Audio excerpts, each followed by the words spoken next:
We want to say thank you to our sponsors, Watchman Cigars, 1812 Barbecue, Blue Collar Cycle Shop, and Hook, Line, and Heroes.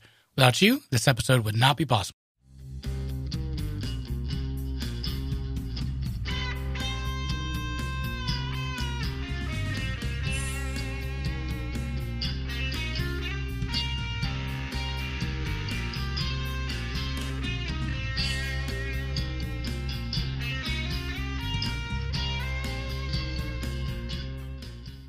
Hello, everybody. Welcome to a brand new episode of the Southern Fried Philosophy Podcast, where it's our take on life, liberty, and the pursuit of gravy while we are social distancing ourselves.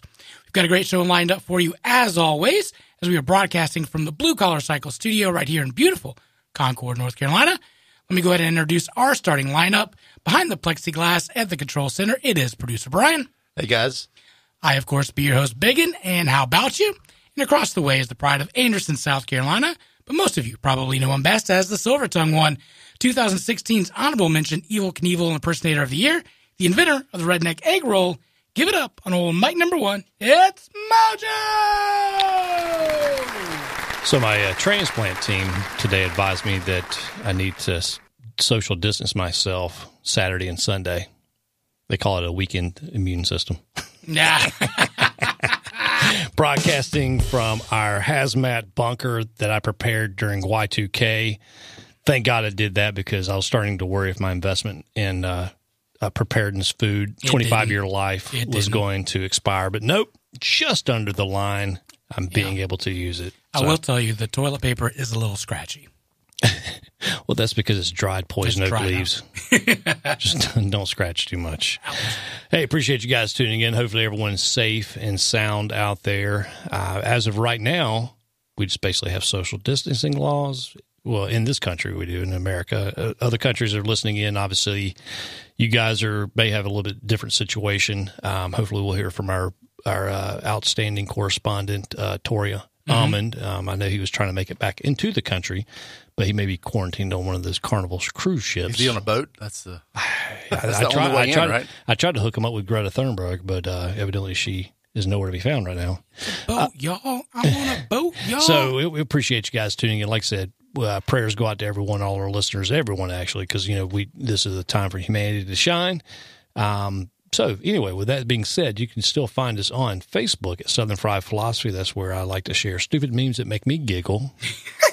I love the fact that stuff that makes you giggle. Yeah, it makes me. Have you ever heard him giggle? I've never. You can also find us on the website at southernfriedphilosophy.com, where Webmerize and JT, or a.k.a. Biggin, has redesigned this website. So you have all your playable links up there. You have a little bit about ourselves, also the show links in our show notes section that you can actually, we might have some show tunes. That could be next if we get bored enough. But you can find us there. Also, Instagram and Twitter's at SFP Radio. Also, wherever you listen to your podcast, just go there, hit subscribe. After you search Southern Fried Philosophy, hit the subscribe button, give us a review, a rating, a like, however your podcast aggregator does that. Make sure you share your episodes, because guess what? People aren't doing much, and their kids are going to be driving them nuts. Yeah. They're going to need to put on their headphones. They're going to need to tune out. So might as well listen to us. Yeah. Might as well. Why not? Yeah. You literally have nothing else to do. Literally. Just basically fireside chat without the fire side. Kind of just stupid banter. Hey, also, we want to say thank you to all of our Patreon subscribers. If you did not get the information, we went ahead and put a pause for April, so you can spend that money doing whatever you guys need to do. It's more important than supporting the show, but we appreciate you. If you would like to contribute to the show, starting June, August, May, April. You can go to SF 2021. Yeah, depends on where we're at. Here's 2021. You can go to patreon.com/SFP Radio, and you can become an insider there. Hey, if you have listened to all 140 episodes and you need a couple more hours, you become an SFP insider, and you get the insider stuff. It's like 3 more hours. Yeah. But the main thing right now is not becoming a Patreon supporter right now, but actually just sharing the show. Yeah, that would be a tremendous help. Yeah. This is a prime opportunity for all podcasters. I mean, I have some of my favorite podcasts I can share later that I listen to, but just favorite podcasts, share it to someone. Granted, we're probably not the most informational podcast out there. There's other podcasts out there. There's information. It's just not good information. I think it's information that if you were ever on a Jeopardy show in the near future, that you probably be able to apply that in somehow. Absolutely not. Speaking of Jeopardy, you can watch it all on Netflix. Oh, can you? Like, there's it says 3 series, but I think that's like 30 years of Jeopardy. There's actually a Jeopardy. It's under like streaming TV. It's under reality or something. Wow. I was in the Netflix for the first time a couple of days ago and saw it. Wow. I didn't watch it. Has anybody checked on Alex Trebek lately? I think you have to listen to all of our episodes because we always fact check some of our episodes like the week after. So if you're on Jeopardy and they say, what is a group of rhinoceroses called? And you say thunder, you're like, I heard that on SFP. You were wrong. It is still a crash. So you got to make sure that you're up to date because most of our information is wrong. The first week. Right. Then we try to clear it up because we're idiots. So I'm going to ask you guys like I ask you every week. Producer Brian, how you be darn? I feel terrible. Oh, and we're out. You got a dry cough, don't you? So I tried to do a pull-up today on the playground. You embarrassed yourself? Well, it hurt. It really hurt. I had a visual picture that just came into my head of you trying to do a pull-up. I mean, I jumped first, so I didn't that does help. Yeah, yeah. It was the monkey bars. Did your daughter come and actually show you how to do it properly after that? No, I was trying to show her how to do it. Was it overhand or underhand? It was under. It was like 2 on 1 bar kind of deal. Yeah. Oh, that's the harder one, right? I guess it was like the monkey. I mean, it's the like monkey bars that my head's already at the top of. So Right. I just kind of started pulling, and my back started going. Hey, wait, whoa. All I know is if there's a ring camera Large. facing that playground, I will put a $500 bounty out there right now to absolutely to get streaming. It's of that. out there. It's out. I'm sure everything on that property is under surveillance. Oh my gosh. But kids are home, Sure. so I've been trying to be more active with them just to get them out of the house. Yeah. Because Yeah. in the house, Oh, buddy. it gets rough. They get a little restless. So Sure. like a couple of days ago, I was playing soccer outside, and I'm not going to let them win because Right. not all the time, maybe a little bit, but not all the time. So I was playing a little harder than I probably should have. Were you smack talking? I almost mildly. Yeah. Okay. Yeah. I would have No. I would have no respect for you if you didn't smack talk. Right. Yeah, but I wasn't making it easy. But I just went for the soccer ball, and my back went. Oh, You ain't supposed to sorry. be doing that. You need to make reservations before you do this.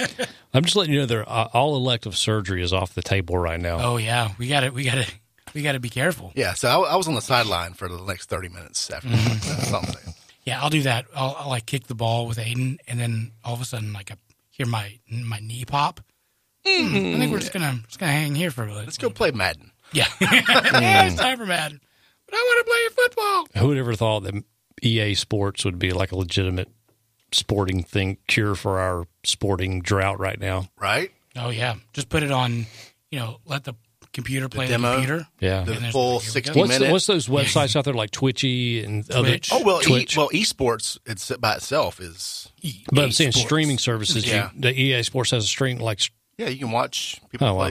play whatever. So basically my daughter watching Minecraft and Roblox videos, people playing those was probably way ahead of the curve.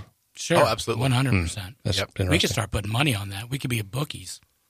That'd be Look, fun. people, I'm sure people are already way ahead of you. What's on the this. over under on Yeah. Crossy Road? Anybody? Anybody? Oh, Mojo, how you been doing? I'm good. I'm Corona free as of right now. I'm social distancing myself. I have a container of sanitizer in my hands right now. It's a unicorn flavor. I stole it from my youngest daughter's stash. There you go. What do unicorns taste like? I just smell them. Okay. So yeah. But I'm good. Just waiting for this epidemic, pandemic, whatever you want to call it, to come to a curve and actually see some positives. So just like everyone else, you get a little concerned. Yeah, But sure. otherwise, I'm doing good. Good. How about you? Good. You mentioned earlier, like, if you're listening to podcasts or whatever, you might be able to have more time to listen to new ones. Listen, if you are a sports radio or sports talk person, this is your episode. This is the show that you need to be listening to, because those sports talk radio shows, what are they talking about? Yeah. Nothing. They are literally talking about nothing.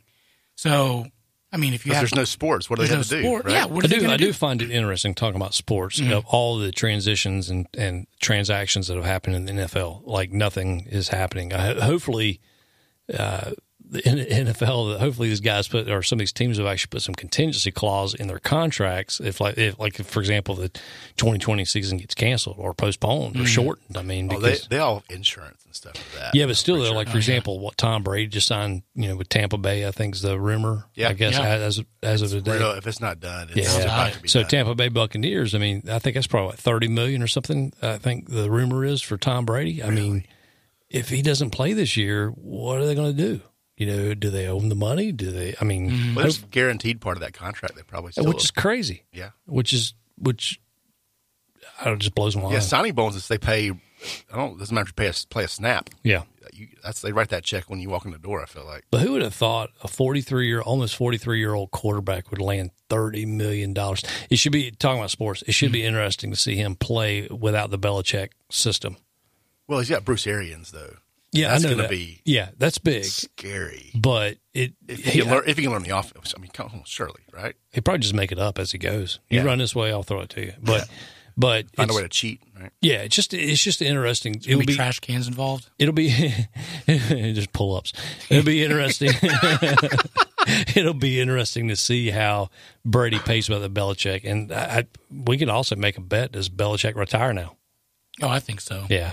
I think he does. We'll see what the season does. If he does, if their team wins their division again without Tom Brady, you'll think he'll play without Brady?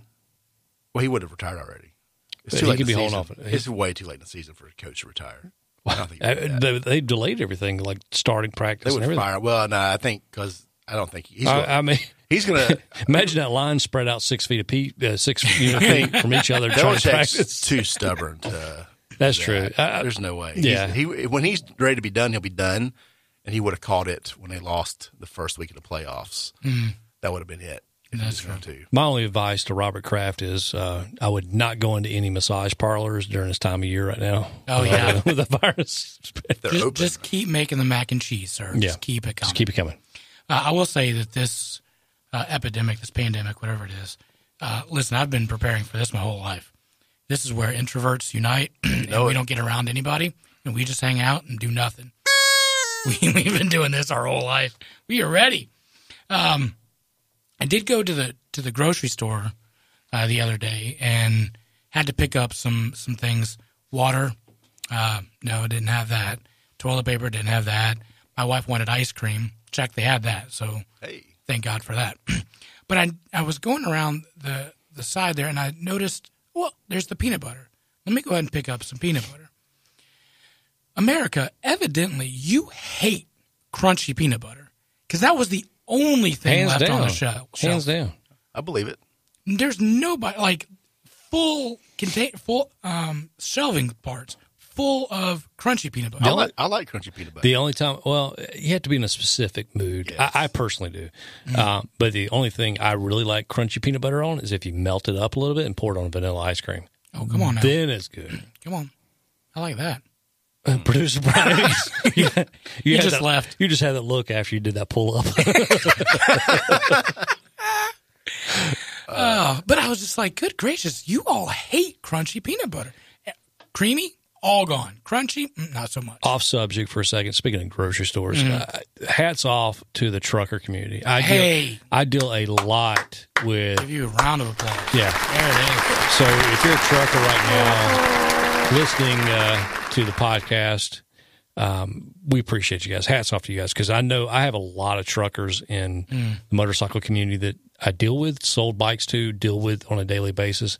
And these guys have been running 6 and 7 days a week, running essential supplies. Like I have a customer who all he does is run toilet paper and water right now to distribution centers.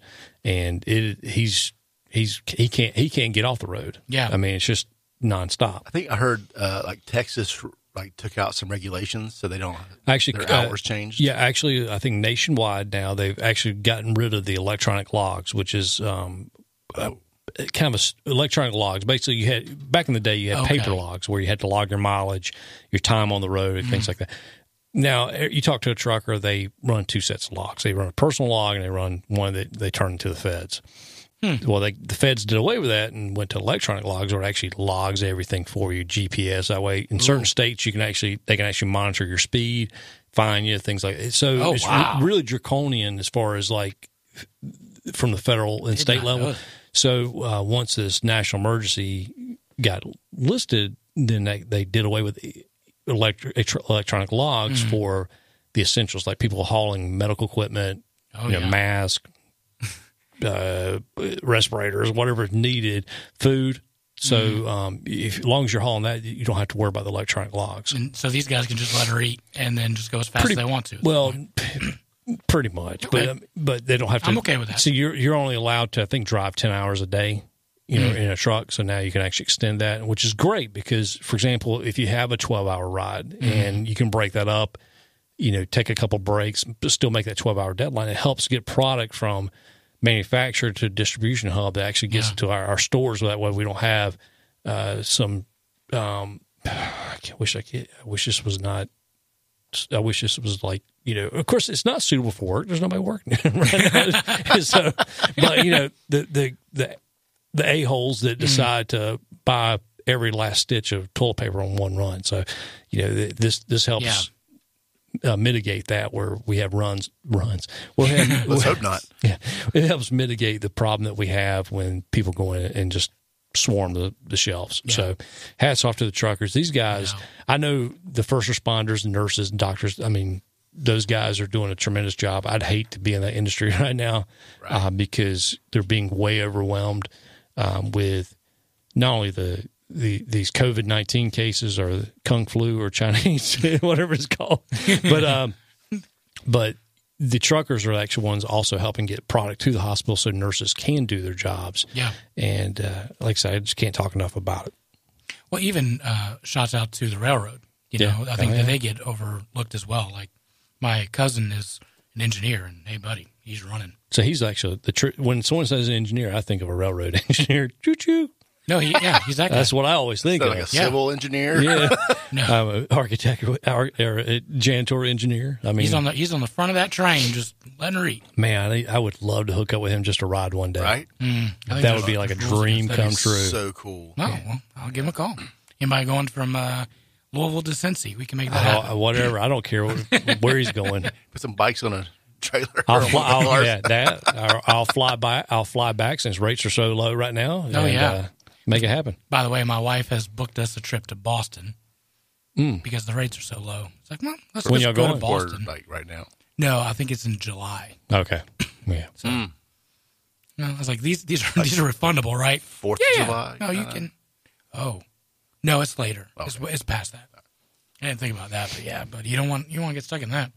Also, being ahead of the curve, I realized we talked a couple of weeks ago about getting a bidet. Should have gotten that. I saw one on clearance the other day. I sent it to you guys. Dude, lit up. At nighttime, it also had a warming vent to warm your bum. Sprayed nice warm water, as well. Like heated seats. Is there like a air freshener or something? They'll give you a little spritz? You would think, maybe. Yeah. What do you think about the bidet? Would you ever go to a bidet? I have. You have? Yeah.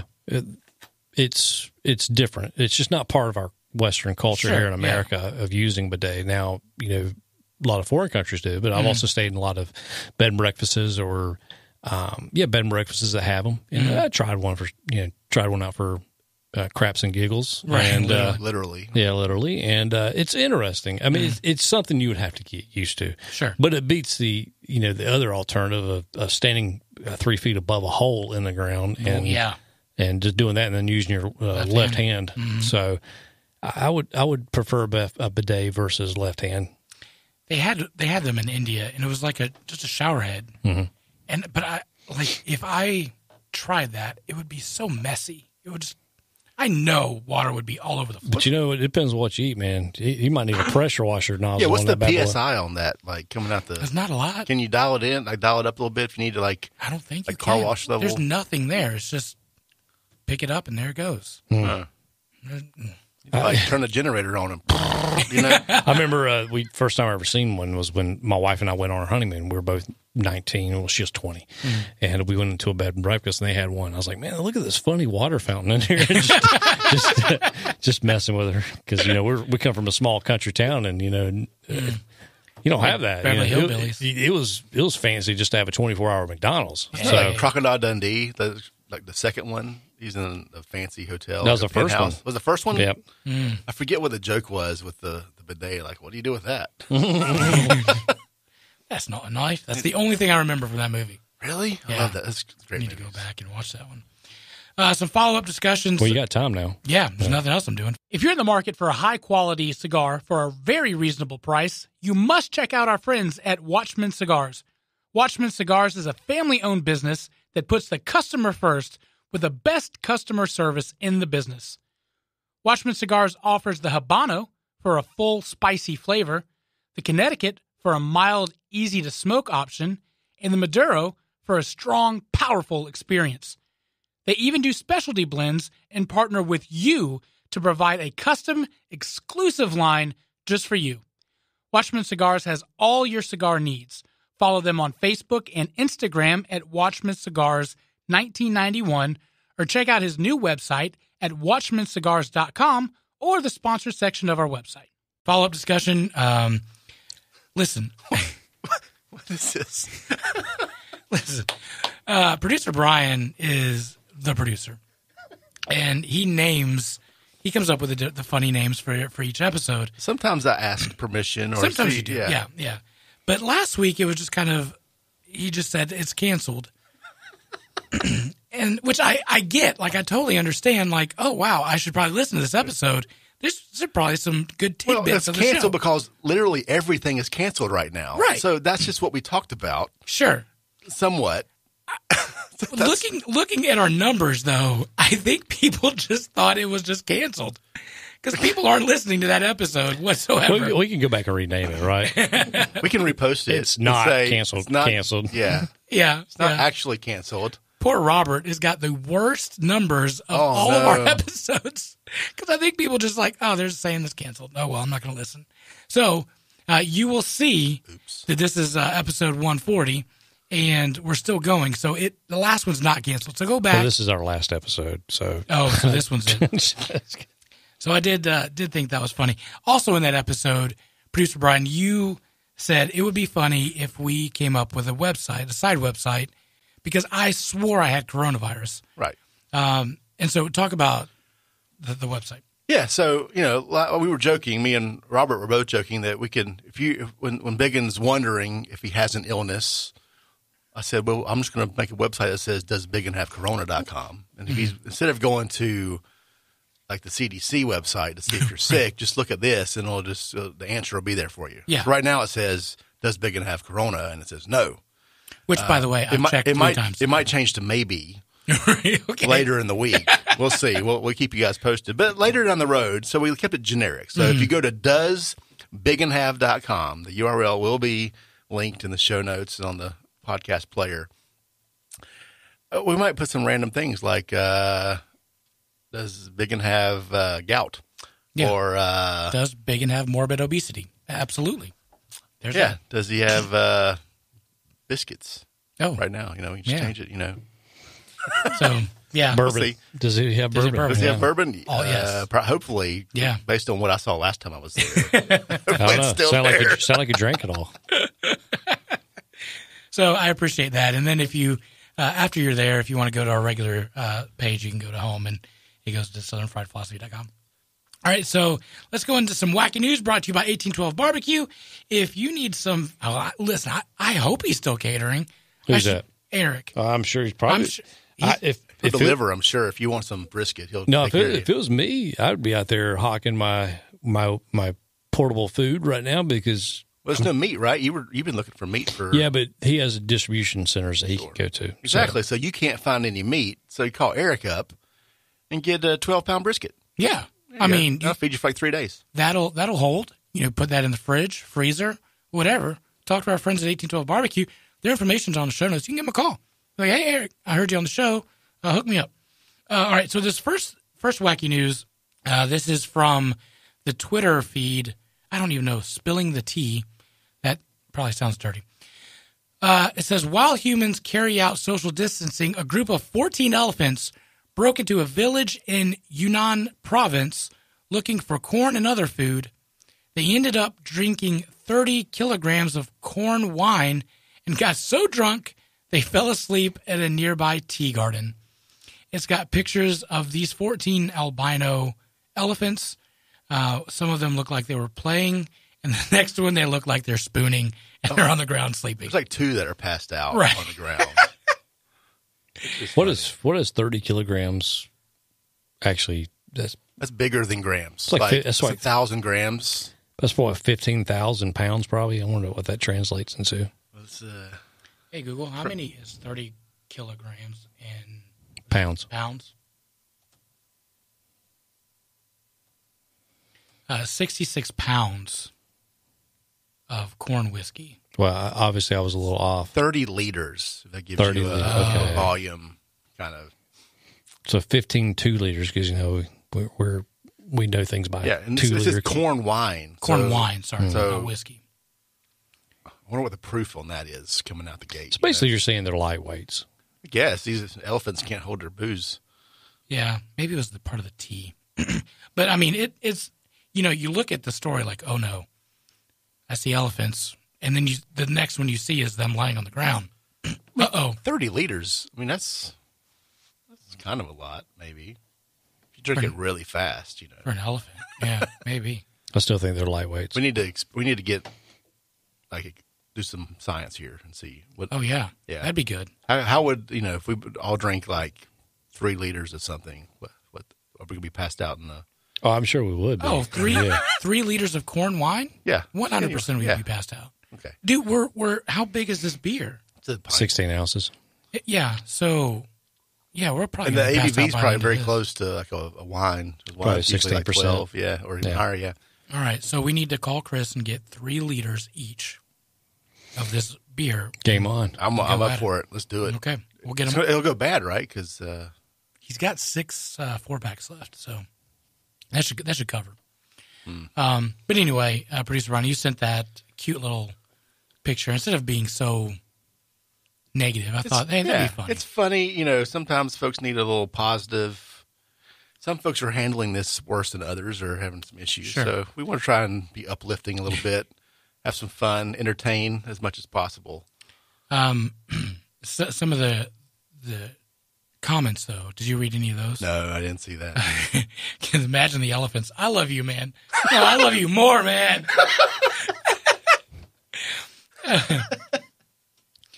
Oh, to be a drunk elephant asleep in a tea garden. Somebody find the tea garden. Amazing, except for hungover elephants. Hide from hungover elephants. Gary, no trumpeting. I told you that. Oh, some of these are really funny. Some people are a little concerned though that it wasn't healthy for them. Whatever. A few months later, we're gonna find an explosion of baby elephants running around. So there's that. They got a little frisky, if you will. So I thought those were kind of funny. The 1812 barbecue story started over 20 years ago when Eric and his dad started entering local barbecue competitions for fun. During that time, Eric, a United States Marine, has traveled all over the world picking up flavors and techniques that today is the unique flavor of the award-winning 1812 barbecue. He has honed his craft to bring you fall-off-the-bone pulled pork, mouth-watering ribs, and finely crafted beef brisket.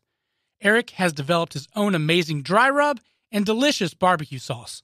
And let's not forget the sides: coleslaw, smoked Gouda mac and cheese, cowboy baked beans, and to top it all off, banana pudding and pecan pie for dessert. Getting hungry yet? Good. Call or email Eric at 1812 Barbecue, and he can make your next catered meal happen. Wedding and graduation parties, family reunions, and other events will be memorable with 1812 Barbecue.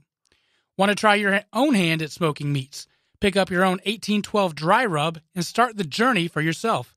Shipping all over the world, connect with Eric on his Facebook page, Instagram at 1812 Barbecue, or call 704-604-5148, or email Eric at eric.line@1812barbecue.com, and he'll be glad to help any way he can. Speaking of youngins getting a little frisky, you know what else it is? It's time for spring break. Woohoo! Are you going to go down to South Beach and party with the youngins? No. I don't know. We've got audio, and I don't. This is brought to you courtesy of Fox News or CBS News. Sorry. There is these millennials, and we've talked about millennials several times. Did you listen to the audio? Mm-hmm. I've seen it. Yep. Okay. So these are the millennials talking about spring break. Again, remember, we're in pandemic mode, and now the millennials get to chime in with their wonderful thoughts of wisdom. Go ahead. If I get corona, I get corona. At the end of the day, I'm not going to let it stop me from partying. You know, we've been waiting for Miami spring break for a while. About 2 months we've had this trip planned. 2-3 months. So we're just out here having a good time. Whatever happens, happens. Like, it's really messing up with my spring break. What is there to do here other than go to the bars or the beach, and they're closing all of it? It's really messing up. I think they're blowing it way out of proportion. I think it's doing way too much. Doing us bad. We need a refund. This virus ain't that serious. It's serious. It's more serious things out there like hunger and poverty, and we need to address that. Yeah, I mean, we planned this a long time ago, and it was kind of up in the air if we still go, but like we're here. I just turned 21 this year, so I'm here to party, so it's kind of disappointing, but we're just making the most of it. We met these other people in our little Airbnb spot, so we're just hanging out with them and trying to get drunk before everything closes. I mean, it sucks, but we're going to make the best of it. We're enjoying ourselves. It sucks, and I'm from New Orleans, so this really sucks. However, we're going to enjoy ourselves. We having day parties all day. It's my birthday, St. Patrick's Day. Turn up. We're just trying to roll with we're just living for the moment. We're just going to do what happens when it happens. When stuff closes, we're going to do it when it closes. But besides that, we're just trying to have the best chip we can. Yo. These guys look rough too. Oh, like, yeah. They're not messing around. They look like they've been at it for a little while. They haven't slept for 3 days. Sure. Yo. You're going to go home, give it to your parents, and then parents are going to give it to Mama and Papa. Now let's see how you like spring break. Well, this group will be the first people to complain that they can't get adequate health care. You know what I'm saying? Like they'll do a study. They'll trace back little Trevor. Trevor, and you know. Oh, by the way, their names are on here. Like the caption on the bottom. Oh, no. Like these are not anonymous. You can troll these people if you want to. Oh, buddy. So you know, Trevor goes back, and you know Clay, and you know whatever white boy name you want to insert, and they're gonna. I can probably. They're gonna be at the hospital, yeah, and the CDC is gonna be able to trace back their partying habits back to South Beach or wherever they're at for spring break, and yeah, they're gonna be the first ones to complain. And Brady. Of course, there's a Brady. The first one. Yeah, of course there is. His last name's there too, Val. You guys can do the work yourself for that. Let's see. Shut up. Okay, Brianna is the next chick. Go figure. Yeah. Where are you seeing? There's only. I got the captions are on my. Okay. I just showed. I didn't just happen that way. Okay. Well, I'm not. Atlantis. Whoa, buddy. Not a white dude. Shelby. Of course. Yeah, I'm not shocked on that one. Yeah. That's the one that just turned 21. But we're just going to get drunk. I just turned 21. Yeah. Like, oh my gosh. She'll also be the one that ends up in a gentleman's club. Sure. She's got daddy issues. You think? Yeah, absolutely. And Nye, or Nye, I don't know. It's No, I wonder which New one Orleans. Yeah. Anyway, Yeah. they're all there if you want to go reach out. And I would just have no contact with them or anybody near them. these are the people you don't want to go see. By the way, But this is probably breakers. the first spring break that you worry about your kids not coming home with the STD. You worry about them coming home with the coronas, or pregnant. Yeah, sure. I mean, that's your first time in world history of spring break. Yeah, you'll come home. That never happens. And she'll say, Mom and Dad will say, I don't care who you slept with. I need you to go get a coronavirus test. Yeah, absolutely. Yeah, absolutely. Quarantine yourself. Yeah, and here, by the way, here's three liters of corn wine. Enjoy that. Oh my gosh, kids these days, right? Kids these days. Well, I tell you what, I give a lot of crap to the millennial generation just because I get to see a lot of stupid things they do, comments, beliefs, ideologies, philosophy, TikTok. I mean, you just see a lot of it. But there's a lot of good in some of the millennials that I see now, especially with look at that ours has changed. This time right now, some of them are actually looking out for others. They're looking out for the elderly. They're looking, they're making. Well, that was rough.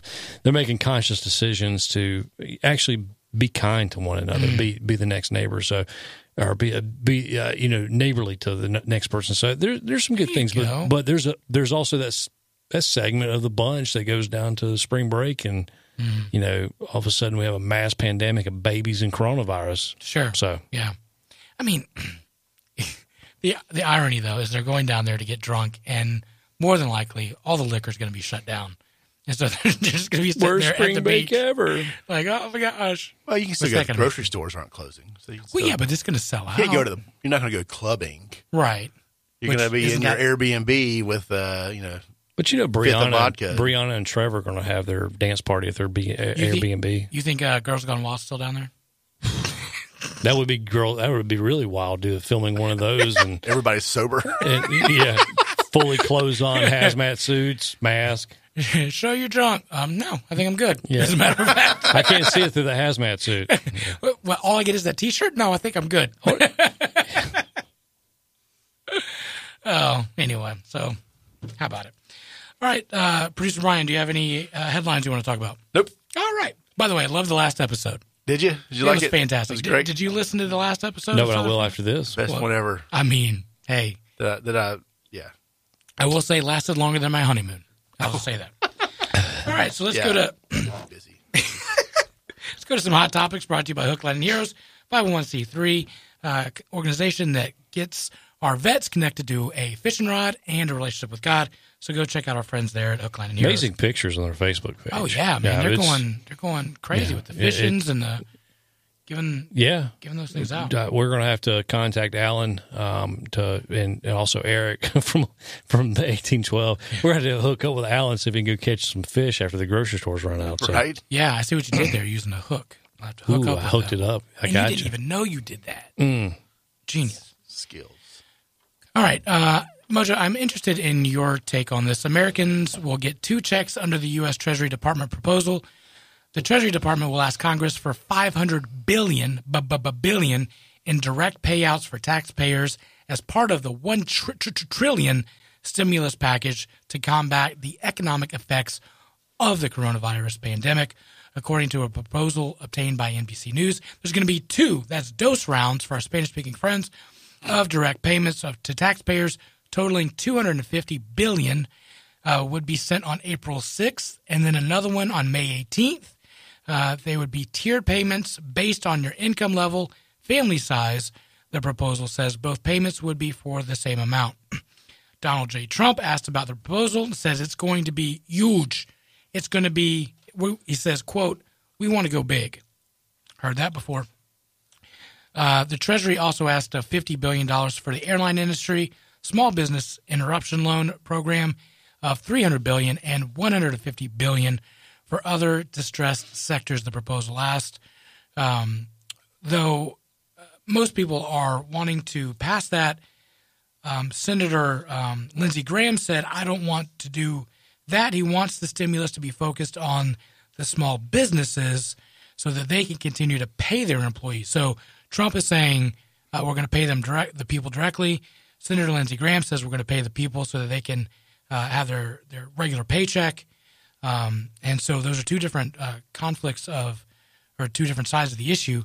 What say you? What do you think would be the best for the government or for the government to do for the people, direct or through paychecks, or none at all? Well, first off, I'd have to see what the bill entails, because a bill is never straightforward.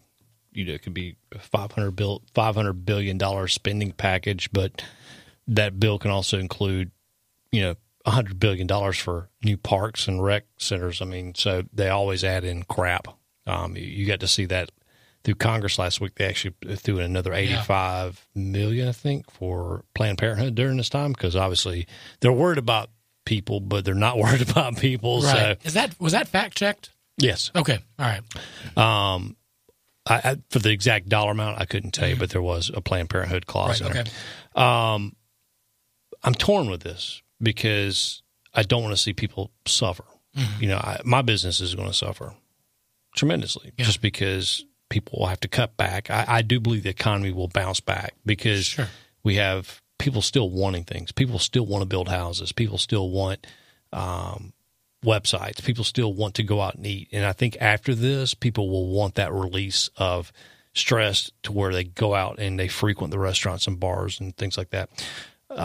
The hospitality, people will go back on trips. I think we're about to experience a whole new world, with how this will end up shaking up. I think, I'll talk about this later, but go ahead.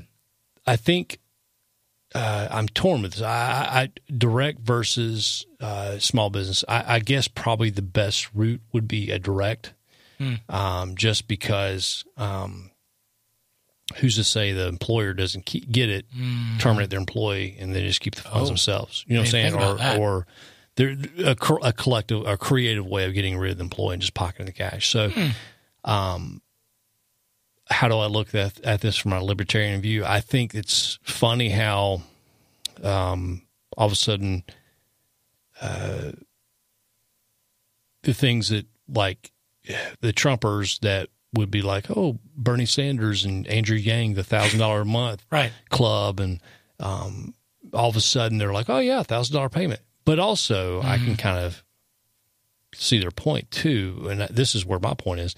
I think we have a prime opportunity right now where we stop giving the government an interest-free loan every year until tax season, to where maybe this is a great opportunity to just cut taxes across the board to stimulate the economy. Trump talked about the employer tax cut, which is 6% to the employee and 6% to the employer. That's huge in a lot of ways. Yeah. But I'm leery of it because you'll have people that will be responsible. I think all of us in this room will be responsible. We'll put the $1,000 for a rainy day fund. We'll use it for necessities. If we have to pay a bill, mortgage, things like that. And then you'll have people out there that go drop $1,000 on some crap box car on Facebook just because they want to go get a new Honda Civic rice burner that they can go drag race down the street. So you'll have that too. I guess the government's doing their obligation. Be like, hey, here, I know you're going to suffer. Here's some of your money back because you paid it in taxes, or everyone collectively paid it in taxes. You get a few bucks back. But I don't know what this is something that we have never had a roadmap of. Yeah. I mean, so it's really hard to say what is the best course. So, but in that same argument, wouldn't that be better for you? For the people that are irresponsible, and not saying that owning a motorcycle is irresponsible. Yeah, but people that will make an impulse buy. Yes and no, but I would love to see my business thrive through this, but also want humanity and citizens of this country that would be part of this to actually be responsible with it. I mean, the ones that we all know that one. I have that family member that will receive X amount of dollars due to her family size. She will go below that and then continue to complain that she doesn't have enough food on the table. That's the people I'm talking about. Sure. Producer Brian. Jordan's for everybody, right? Yeah. Yeah. I guess buy Nike stock while it's down. Well, and the question is going to be, if you just continue with the paycheck and go through the paycheck, then the people that actually have the jobs, or don't have the jobs in this case, but then add one, they're just going to keep going through their regular routine, and that's going to stimulate the economy. The people that are that are responsible, that have the jobs, that have that that income that's coming in, if they're not working, but they still have that income coming in, at least they're probably more than likely going to be more responsible than the others that aren't. So my thought on this is it would be more paperwork, but you should have to apply to get the relief. Like if you're in a certain situation, like right now, I'm not affected terribly by this. You know, just with my job and what no one's the checks are still coming in. There's certain industries that will never, that will not be affected. Healthcare, trucking. You're going to give me $1,000, whatever the number is. Yeah. Do I need to get that from the? Would I like to have it? Sure. Yeah. But could that be divvied up to 4 other families that need it more? Yeah. Who are working at Hardee's and like literally can't do anything right now. Yeah. And need to put food on the table. Like. It's easier to go, here's a check for everybody. But political spin on that is that's racist for them to have to apply. Because that will be the political spin on it. Because if it's racist that you have to have an ID to vote, then it's racist for you to actually have to apply. Because your employer should have to apply for you. Yeah. Or something like your employer doesn't get the money, but your employer can say, hey, I had to lay them off. I couldn't pay them for 6 weeks. They deserve to get some of this. Look, I'm. By the way, their address is. What's my home address again? By the way, I'm not. I don't want to sound like an elitist at all because I'm not. I work hard every day. I go into my shop. I work hard every day. I've put my blood, sweat, tears. I've rolled the dice on my own self to open a business. So I don't want to sound like I'm some super guru. But what about the people that every month get a government stipend?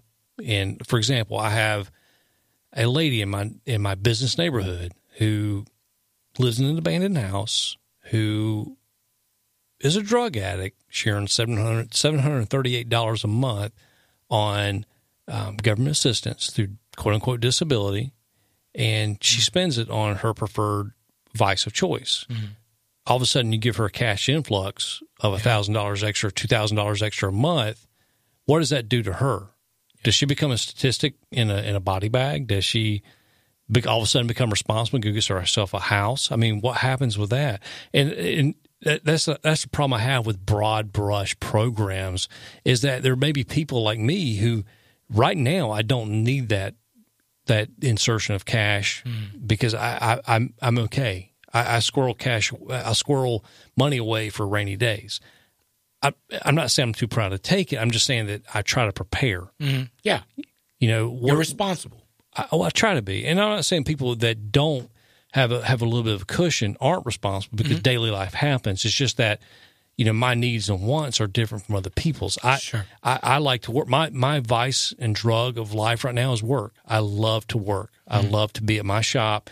It may be 12 hours of work and 2 hours of Netflix, but I like to be there. So I don't go out and go boating, or I don't go out and go do the amusement parks, or I don't go out and get my nails did. I mean, I don't spend money. So I have a little bit of cash, a little bit of money.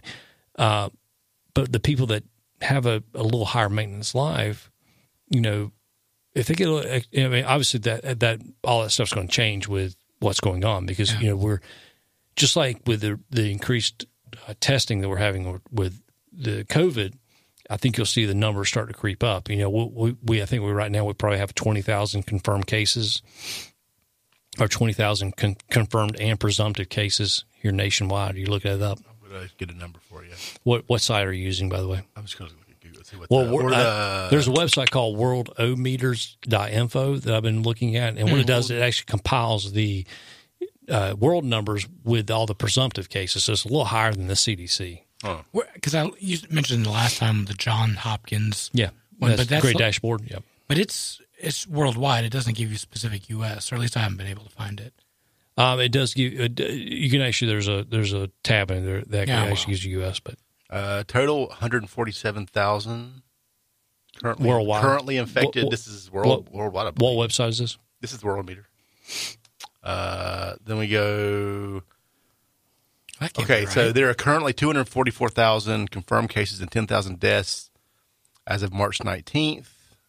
You can see cases by country. Now that was currently. Well, we have 13,816 confirmed and presumptive cases right now. You see that under new cases, they update this daily. We actually had an influx of 4,500 new cases. Well, that doesn't necessarily mean that all of a sudden we just had 4,500 people get sick. It's just the increased testing because they're getting the testing kits to the places. But the curve on this thing is ridiculous. You're going to see that. And actually, I'm not a Trumpkin. I can applaud him when he does great. I can also criticize when he doesn't. And the one thing I can applaud is his last week or last few days of press conferences he does every day. And one thing he said was, him and his also his Dr. Burke, who's I forgot what she does, but they said don't be alarmed. You will see a spike in cases because all of a sudden we're doing drive-through testing now. We're doing rapid testing, so you're going to see numbers escalate because the general populace that may just thought they had a head cold and a fever or whatever it may be, they may test positive. So you're going to see an influx of cases. Well, yeah, and I think Fauci said that, like your numerator and your denominator is going to keep going up. Your numerator is going to probably be slightly up, but not as much. So your percentage is going to go down, right? For how many people? But going back to the financial, I can understand why Trump's doing it, and there will be once this happens, everybody's like, yeah, please. Okay, and I can understand that. I don't want the big corporate bailouts we had during 2008. Where we're propping up industries that, some of them probably needed to go bankrupt because they got so bloated with their infrastructure and their structure of their companies. They should have gone belly up. I mean, like GM or Chevy. I mean, if you can't make a decent product and not have $4,500 worth of legacy care built into every car, then you should go belly up. You should go bankrupt because that's not a smart way to do business. Like the two industries that they're really focusing on is airline and hotels. Yeah, I mean we have a lot of rooms and beds in the hotel industry. We also have a lot of airlines out there and a lot of employees that are aligned with that the airline industry. So I can see that just because we don't want these companies to go up because once this resumes, right now we're at obviously day 10 in North Carolina.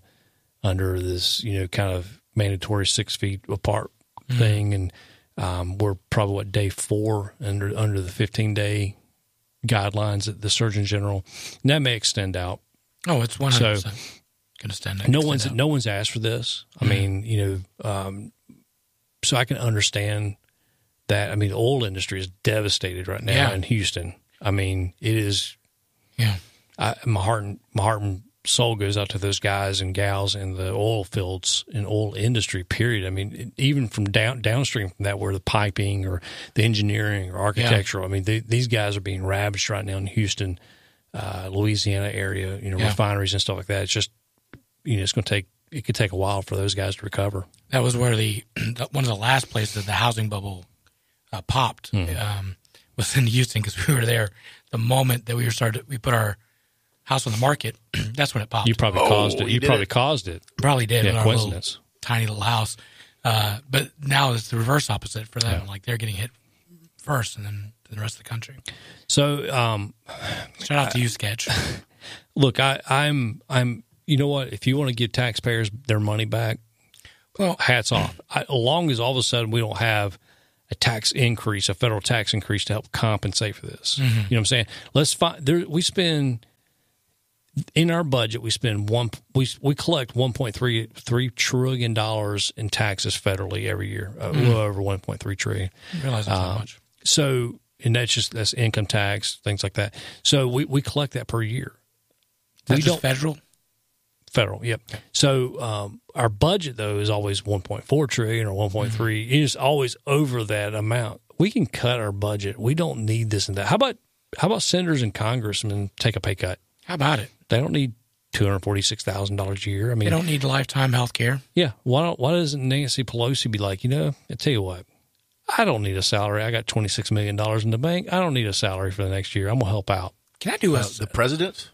President. He current president, especially. He doesn't collect a salary. He actually donates his salary every year. He? He donates. But we're still giving that money somewhere. Yeah, but he donates it to charities. He's donating the money, but the government, we're still budgeting that for that. Sure. For him. And, but no, I totally agree with that. And $250,000, is that what it is? No, he's up to $440,000, I think. Oh, how much? Senators, I think, are $250,000, $260,000 now. But they don't need it. They have. I mean, look, if you look at Nancy Pelosi's net worth right now, it'd be eye opening. And to earn that $250,000 a year and be in Congress 700 years, that she's been there. I mean, you're not going to equate the $26+ million that she has in her kitty squirreled away at home. By the way, has anybody told Bernie Sanders that he's one of these rich millionaires that he's dogging? But he doesn't rail on the millionaires anymore. He rails on just the billionaires. Oh. So this is Bernie's wet dream right now. I mean, you got to realize he is at home right now. Probably he's loving life. He's probably sitting in a hot tub with rose petals and water, going, "Oh, my dream has come true." Government mandates, government control, government ceasing the means of production. This is my dream. I like it. Castro, I'm telling you right now, probably has a Ouija board talking to Castro right now in hell. Why does he also look like he's playing some invisible piano that we never see? He's always doing this thing. I don't know. That's my Al Pacino / Bernie Sanders. I don't know where that came from.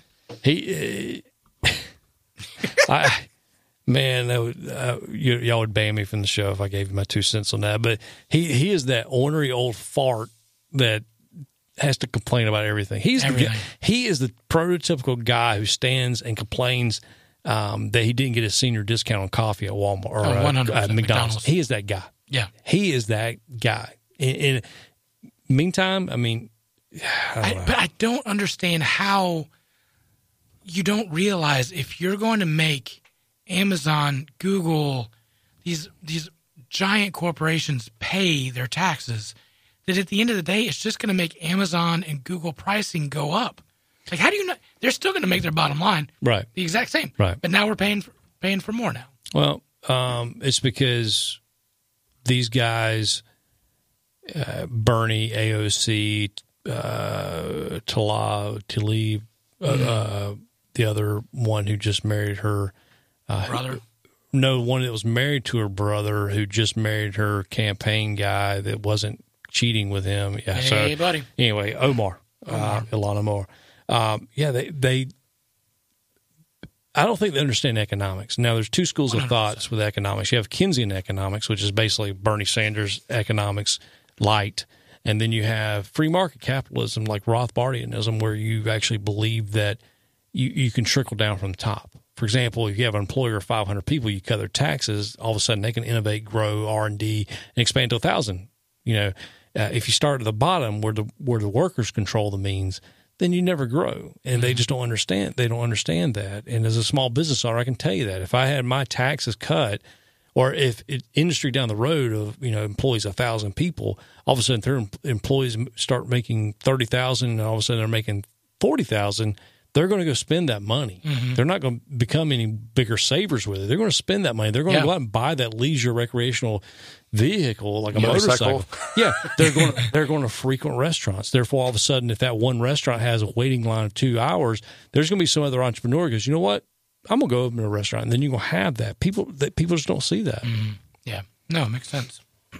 Oh, by the way, speaking of restaurants, so, North Carolina's in our mandatory lockdown for restaurants right now and bars, and you can do carry out and to-go service. So, only. So, if you're listening to this right now, and unless we're under a nationwide lockdown, go out and frequent those restaurants. I know people are, like me, I go to a grocery store, I see, scraps. It looks like Venezuela or, USSR, Bernie's wet dream. Sure. You can't find anything. So basically you're eating vegan corn dogs, whatever. So frequent the restaurants. Go get that extra pizza. Go, and you may be worried about your finances. I'm not saying go out and splurge, but frequent those local restaurants. Even frequent the local franchisees, like Chick-fil-A are all franchisees. Go, frequent that. Like there's a guy here owns 4 McDonald's. He's feeding kids for free during this crisis right now. And go frequent those guys. If you have a few extra bucks, make sure you tip hospitality industry, because 100%. the hospitality industry, just like the restaurant or the airline and hotel industry, is being severely cut. Yeah, you've got to tip your server, or not your servers, now the people that are dropping that food off at the curbside. Yeah, sure. Make sure you tip them very well. Also, just to point out, like you were saying, the world as we knew it before coronavirus is going to be completely different than after. You're going to see a lot of those mom and pop shops shut down. Those restaurants that you loved potentially could be gone. Like, I think that the world as we know it is no longer going to be there. Something's going to be gone. It's definitely going to be reorganized. I think you're going to see. I think you're going to see a lot of companies innovate where they do a lot of more things online. Mm-hmm. I think you're going to see a lot more churches that were on that cusp of like being bankrupt that'll be digital. Mm-hmm. You know what I'm saying? That I think you're going to see that. I think you're going to see more. The big thing, like the every St. Patty's Day, there's a band I follow. It's an Irish punk band out of Boston called Dropkick Murphys. Well, every year they throw a St. Patty's Day Fest at Boston Square Gardens. I think it's Boston Square Gardens, wherever the big. In Madison Square Garden? No, that's New York. Yeah. Anyway, they sell it out for 2 days straight. I mean, it's just a massive St. Patty's Day party. The music. Well, this year, obviously, with your 6 foot rule, that is a small audience. They did it online, and it was a massive success. I mean, between they did Facebook Live, Instagram Live, and YouTube. And so I think that's going to be a gateway for other people to watch. And you'll start to see paywalls go up in the future. Sure. Yeah. Well, pay for that, but then you don't have to pay $12 for Budweiser while you're there. That's true. So I think there's going to be a lot of innovations with that. Well, all those companies that say, well, you can't work from home, now all of a sudden can't say that, right? Because now they're sending their employees home. I think a lot of companies will see that it is better to streamline, not to have the big square footage of space for offices, and you can actually invest in the technology to actually have people work at their house. Yeah. Yeah, I'd be curious to see what like the productivity levels look like. Like, is the same work getting done in less hours potentially through online collaboration? I mean, different industries will be affected differently. But also, even your demographics in your house, where if you have a single parent with 2 kids, or if you have a family where you have 2 parents and they have 2 kids, like, does that one parent who works for an HR department who is doing online, do they get more work done in 8 hours, or does it spread over 14 hours because they're having to stop and go turn on Netflix and go make a peanut butter and jelly sandwich or pull a Cheeto out of Susie's nose hole, or Sure. Well, they're working probably the same number of hours, but it's spread out, and that I think does something for your morale anyway. Yeah. Like there's cultures that siestas in Mexico. You from like 2 to 5 every day. No, I think a lot of employers will see the value, especially if you rank employee happiness, because I guarantee they'll probably do some type of survey. The companies that are leading edge will do a survey of finding out how you had a mother who had to return after giving birth to the second, third kid, and they really wanted to be a stay-at-home mom, but they couldn't do it economically. But all of a sudden, you can telecommute to work, and all of a sudden, does that person's happiness, because they do get to be there, they do get to juggle. I think you're going to see a lot of drastic changes coming from this. And from the one good thing that's coming out of this, I think you will see the world a better place as far as innovation that comes out of this. Yeah. I think you will probably see a stop of, well, at least a pause in stupid laws. For example, like the ELDs, the electronic logs for drivers. I think you'll see a pause of that. I think that'll be reevaluated. Maine just was supposed to have the 1st of April, the new banning of plastic single-use bags in grocery stores. Well, they put a pause on that because there are actually studies that said, reusable bags actually transmit pathogens way more than a single-use plastic bag. So some of these stupid laws that we have to capitulate to people who are, greenies, I think you'll see a lot of these things reevaluated, because guess what? we'll whoop this coronavirus's ass this time, but there will be a new strain of something else. It may not happen for another 10 years or 20 years, but we'll see another one of these things that happens. Sure, 100%. And I work from home 100% of the time, and I have for the past 6-7 years. And I'll say, if I were looking for another job and I had to go into the office, because I evaluated, like, is this worth me going into the office? And another $10,000 sounds like a lot, but at the end of the day, I wouldn't take that at all to have to go into the office every day, clock in my time, and leave. Wear pants. Good point. There's so many positive things, and like you said, it may take me a little bit longer. Guys, I am more busy now, and I work in HR outsourcing. I'm more busy now than I was a couple weeks ago. So I'm putting in more hours. I'm doing more things. But you're right. Like, it may take me, I may be logged in 10 hours or 12 hours, but, I'm getting in 8 hours of work. But I'm also throwing in a load of laundry, and I'm making baby formulas, getting the bottles ready and that kind of stuff. So, yeah, I may be there a little bit longer, but I'm able to do all these other things too. But I think your level of happiness or level of stress is totally different. Yeah. I mean, I think, but also in this economy, you'll see. I don't like the government that picks winners and losers, and that goes back to the auto industry, the airline industry, because I don't want to federalize anything. I think companies, Continental or whoever, American Airways, whatever, these United, Southwest. Delta, these guys, they should have enough cash squirreled away to be able to weather a storm. Sure. You know what I'm saying? If you're running a business where you're floating cash, and that's what small businesses do. They float. They rob Peter to pay Paul all months. But these big guys, they should have enough. If they are like, I don't know. I don't know if we can pay Becky this month. I mean, they don't need to be sell in an business. airplane. That or hey, you know what? We're gonna work twice as hard. That's what I have Southern to do. Fried Airplane. Let's do it. Remember Hooters Air? I don't know if they're still in business or not. You never heard of that? No. Hooters, the restaurant chain, the owner actually developed his own airline, and they did direct flights from like Greenville, Charlotte to Myrtle Beach for golfing Fort Lauderdale trips. Or it's all golfing destinations. Okay. But I think through this economy, just taking a look at the restaurant industry. Yeah, I was going to bring that up. I think you'll see people that innovate quicker and adapt quicker will be in a leg up in the next economy. I think you see realtors who actually do the Zoom videos, like will schedule Zoom or FaceTime chats to show a house off. Those guys will be fine. Yeah. I'm actually getting ready to implement a virtual showroom at my dealership where I do FaceTime or Zoom for potential customers, because there's a lot of people that want to buy still, but they may not want to come out. They may not want to expose themselves. Well, yeah, that's for you especially. It'd be not a big deal to videotape. Just take a 360 around a bike, But also they want. But do you do curbside service too, where you just I'll even deliver. But throw the keys at you from the window. Well, I do have a hazmat suit, but I think the guys like for example, myself, I will do a virtual walk around tour live with a customer. They still want that experience. They may not want the interaction one-on-one, but they still want that experience. Could you attach like your phone to the front of the bike and go for a test drive? I have no problem doing that every day.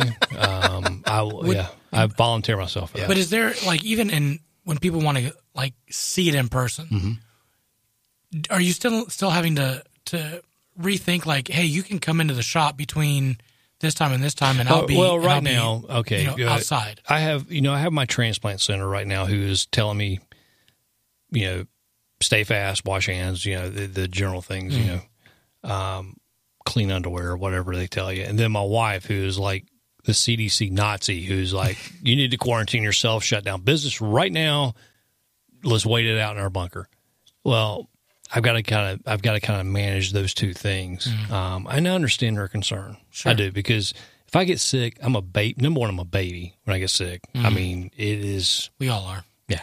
It's the man flu. Well, Man flu is real. Yeah. The man kung flu is real too. but especially you with your hypochondria. Yeah, sure.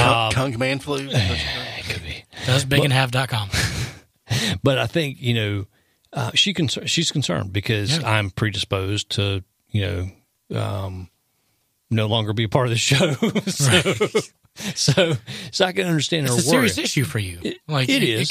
But it is. But I'm not like one of the spring breakers where I'm throwing caution to the wind and just going out and licking. I'm not going out and licking grocery store carts or anything like that. But I do take caution. So I've had to modify my business too to where it's appointment only or call in, things like that. And once I explain my situation to people, they're very understanding of what's going on. So, but I have the luxury of that.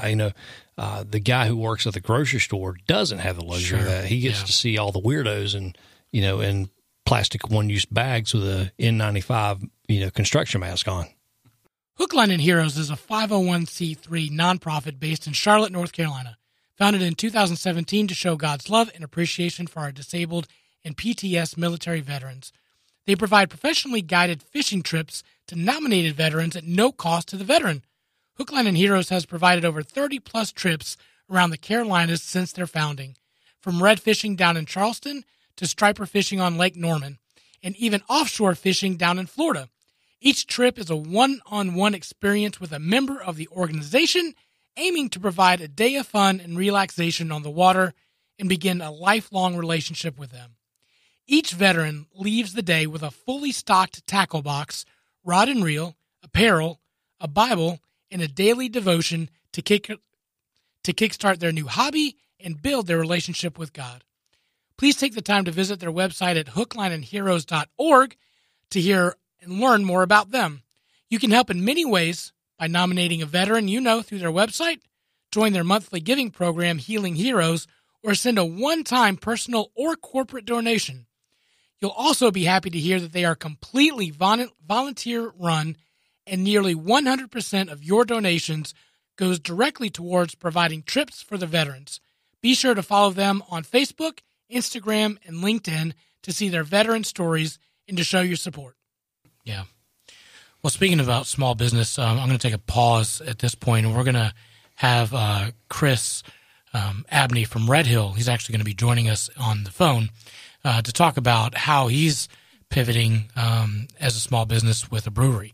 We have on the phone with us Chris Abney, the owner of Red Hill Brewery, and we actually in studio we have this fantastic. It's Dolomite Imperial Stout that we were drinking that I picked up before we started the show. Chris, this is a phenomenal beer. Tell us a little bit about it and the story behind Dolomite. Well, I know that, JT, you are a fan of bourbon-aged stouts or barrel-aged stouts. So your honest opinion, I'd like to hear it. You really do like it? I really do. And we were talking a little bit about the show before the show. Like it's very reminiscent, and Brian, you said the same thing, of the Goose Island. Mm-hmm. Not as thick, but that could be a good thing. Yeah, it's not as heavy. I feel like I can drink a pint of this or two, as I have. Mm-hmm. Yeah, so easier than. It's funny because the beer, if you've had our regular Dolomite, and if you've had any of our last batch, and I think you have, JT, it had a bigger body on it, and when we put it in that barrel, the yeast kept churning away at it, and that's why it thinned out, because it sat for 3 months in that barrel, and it's still a live organism that's in there. We don't pasteurize it before we put it in the barrel. The yeast strain that we use on Dolomite is a very aggressive Norwegian yeast strain called Kvik. It's hitting right now because Kvik is not, or how do I say this? It does not produce a lot of off flavors at varying temperatures, which makes it easy for guys like me who has fermenters that I can't control. I have a few fermenters that I can't control temperature on. This yeast strain, I don't have to worry about it. I can put it in and ferment at 85 degrees, and it's going to give me good, clean flavor, right? Well, it's also very aggressive, so it's going to chew up everything that's in there. It doesn't leave usually a big, full-bodied beer. I'm able to manipulate the recipe that you normally get out of Dolomite so that you perceive, some thickness and some mouthfeel, and that's perfect for fresh beer. And it's, how I'm able to brew the beer and let it come out fresh so that when you're tasting it, it's full. But as it sat in that barrel, man, it just like a good wine dried out. And it's really cool because what it did is it really brought out the oak I taste in it and the charcoal, kind of the burnt marshmallow, the really deep, rich coffee notes in it, some chocolate notes. And then bourbon at the very end is what I taste, or it's alcohol. It's boozy is what I tell people. It's just very boozy. The reason, and people say, oh, there must be more alcohol in it because it's not in the barrel. That's not true. There might be some residual alcohol that actually gets in it. But by and large, and pound for pound, the amount of alcohol that gets absorbed in that is negligible. Your perception of the alcohol is the big deal. It's the flavors that you're getting out of that barrel and the aroma that you're getting that makes you feel like you actually are drinking bourbon. So in its own right, JT, I think we're all whiskey fans. I know we're all whiskey fans, actually.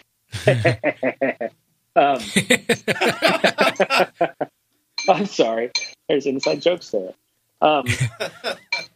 Being a whiskey fan, like I'm drinking right now as we talk, this Maker's Mark cask strength. I've heard good things about this, and I just love the idea that I'm drinking something that really wasn't messed with when it came out of the barrel. Or if I get my barrel proof, bottle of whiskey, that barrel is completely unique to your drinking experience, and you'll never taste one except for those X amount of bottles ever again that's quite like it. And so what we have out of that Dolomite is the same experience.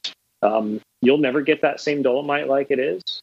Sat in that Southern Grace bourbon barrel for 3 months. And how cool is it? Yeah, it's not as thick, but man, it's fantastic.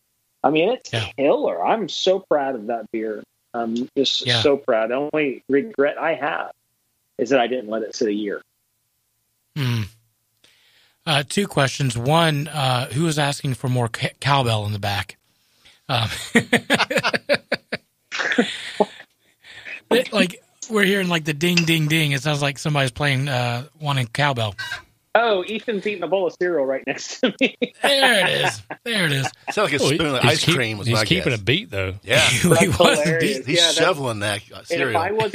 If I didn't have my earphones in, my earbuds in, that would completely annoy me. The spoon on the side of the bowl, I just can't. I mean, he's picking it up and putting it down. I will say that. There it is. Well, he knows we're talking about him now. Sure.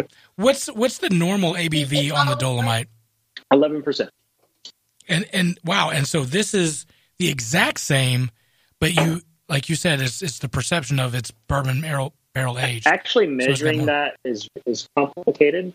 Short of sending it off to a laboratory and actually putting in a microscope, experts.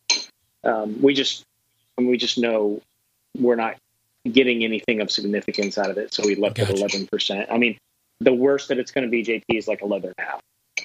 Oh wow, okay. And from when I picked this up, you had 6 4-packs left of this stuff. So if you want it, you need to buy it at Red Hill. How do people buy your product now at this point, besides just coming up to the store? You kind of had to. It's ever changing.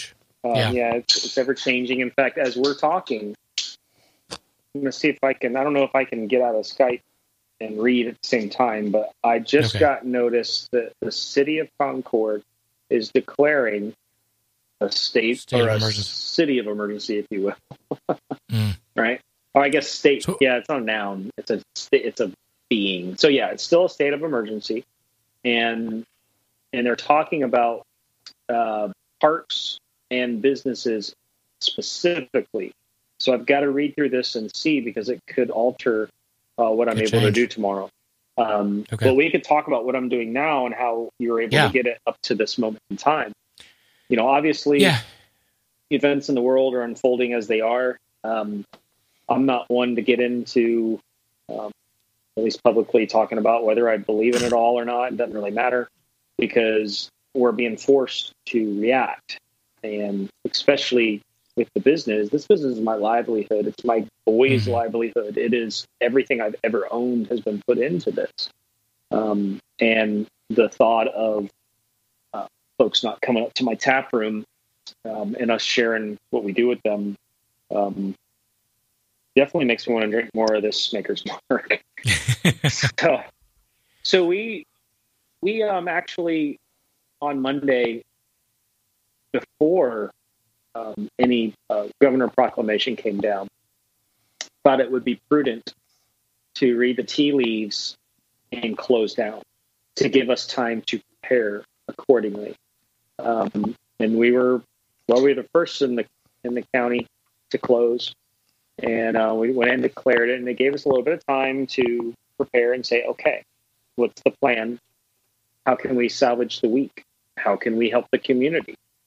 And we were able to roll out on Tuesday, albeit clunky and odd, and it caused a lot of work, but it was tremendous to be able to start telling folks, hey, you can't come in here and get our beer out of taps, but I'll tell you what we're going to do. We're going to can every beer that is sitting in a keg right now, and we're going to stock our fridge, and you can take Red Hill home.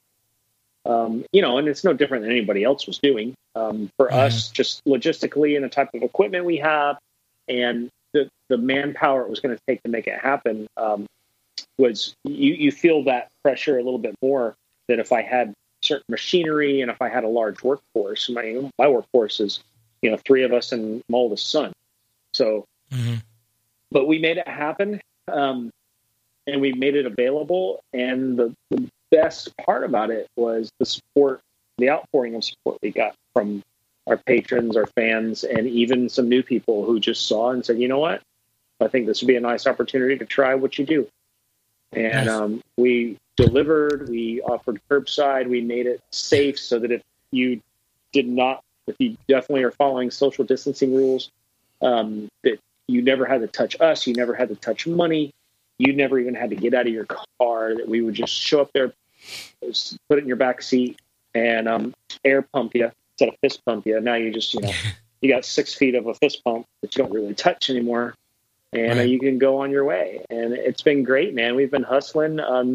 Today we unrolled our bike program, so we're riding bikes all downtown Concord, delivering, and we're just having fun with it. It's not about Red Hill making profit, because we definitely are not making any profit. But cash flow is a big deal, and being able to, everything that we sold this week is going to be a paycheck for the few employees that we have.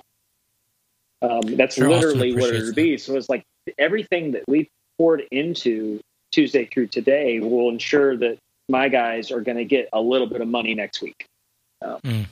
That's huge. I mean, that's huge to me.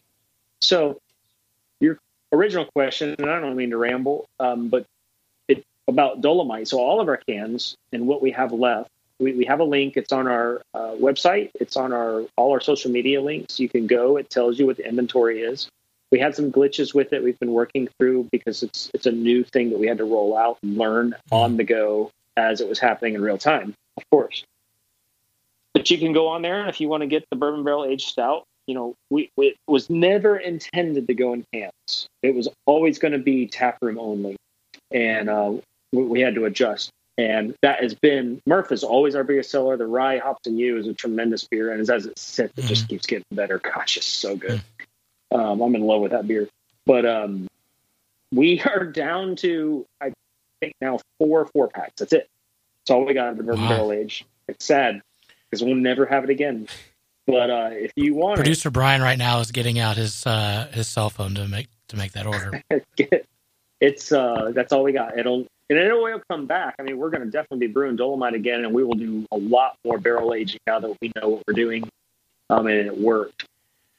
Chris, can you guys still brew at this point? Will you still be able to go in and still be able to make the beer? That's my plan. I haven't been told I can't. I mean, the only thing that would stop that is a mandatory shelter-in-place quarantine. Okay. It's happened, it's in Italy. It was in China. It's in California right now. I think San Francisco, they're doing it. And this is you have to sit inside, doors closed, unless it's essential. And if it is essential, you better be able to prove it's essential, right? Yeah. So I don't know. I have no idea. I actually talked to a police officer today who came in to buy some beer. I said, am I going to be able to sneak up here and brew my beer if this happens? I need to know, because honestly, JT, that we've come to grips with the fact that we know this is at least a 2-week event, and it's probably going to be more. If you look at the trends, and again, you read those tea leaves, we're looking at a month, okay, before anything settles down. Whether it's real or not, all that's up for debate.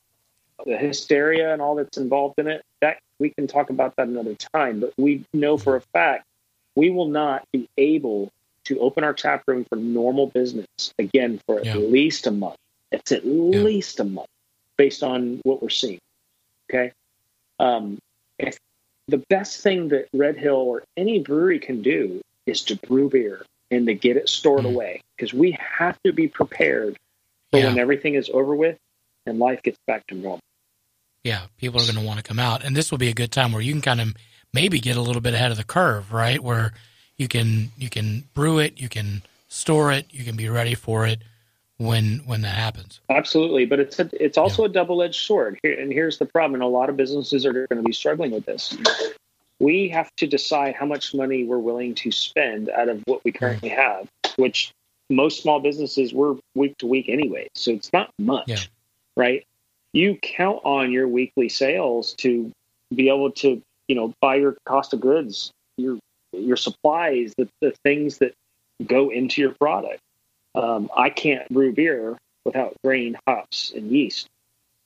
At what point, like if my revenue dries up, this week has been nice. I can buy a few extra supplies. All right. It got me through.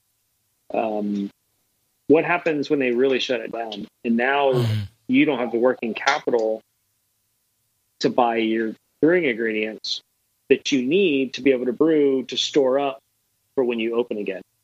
And so it's not just about these few weeks that we're out. It's about the 4, 5, 6, 8 weeks or however long it takes after the fact when companies are trying just to get that engine running again. It's tough, man. My heart goes out to everybody because everyone in the small business world and the big business world. I mean, you look at the airlines, and people are losing, hundreds of millions of dollars a day because no one's flying. It's tough. It's a tough situation. I don't know. Don't have an answer. I'm trying to be prepared. Just trying to be prepared. Yeah. Well, and this is a question for Mojo and for you. Like, how long is too long for most businesses, do you think? Small businesses? 1 week. A week. 1 week. Absolutely. Yeah. I think, like Chris said, basically, if you sell, this isn't numbers, this is just an artificial number. If you sell $1,000 in goods, like in a restaurant business, $300 of that goes to pay for more food next week. The other $300 goes probably to labor, and the other $100 goes to taxes and whatever. So you're needing that revenue, constant revenue. Like I said, in this economy, you'll have people better positioned at the end of it, at the end of this quarantine or virus than others. You'll see you'll see winners and losers picked. And it's not the government picking them. Not the consumer picking them. It's the ones who didn't have overburdened debt and didn't have overburdened inventories they couldn't get rid of, or stagnant this or that. So, like we were talking earlier, Chris, I think the people who innovate quicker are the ones who can survive. You may not be able to put enough pocket to take the kids to take the kids to Disney World after this. But you may be able to have enough to buy the extra bag of such and such for your product, or another pallet of cans, or whatever it may be. I think you can position yourself to make the end of the curve, and I think that I applaud what you're doing, because I was watching your Facebook post today, and obviously you're very heavily tied into the Cabarrus County community as far as beer drinkers and craft community. Some of the guys haven't. Some of the guys have been slower to change. They may not have that loyal following that you guys do. One thing I always love having you on the show is because you over-explain everything. And a lot of people like me, I love the technicalities of how the sausage is made. And I think you do a phenomenal job of presenting that. And I appreciate it. I mean, but the innovation part, like, seeing the picture of the bicycle rider today. Yeah. I don't know how far he can pedal his ass, but I got on that thing yesterday to test it out. I put beer on the back and I rode it from Red Hill down to the South Union Food Lion. I just got to say, my butt's out of shape. God almighty. That beer, I sat down and drank a beer. It was the rye beer is already delicious, but that was the best beer I've ever had at that point. Well, I will nominate our mutual friend, Tim, because he pedaled his ass 60, 70 miles on a given Saturdays for kicks and giggles. So. You can just hire Tim and he'll just go do that. That's actually a really good idea. I didn't. Yeah, Producer Brian's out because he can't do a pull up, and then I'm injured. I injured a hammy trying to change a tire today. Chris, you are kind of ahead of the curve, I think, with that innovation. One small suggestion I thought that might help is maybe you can get mini cans and sell those to the schools. For the school lunch program. Sell them with beer? Oh yeah, 100%.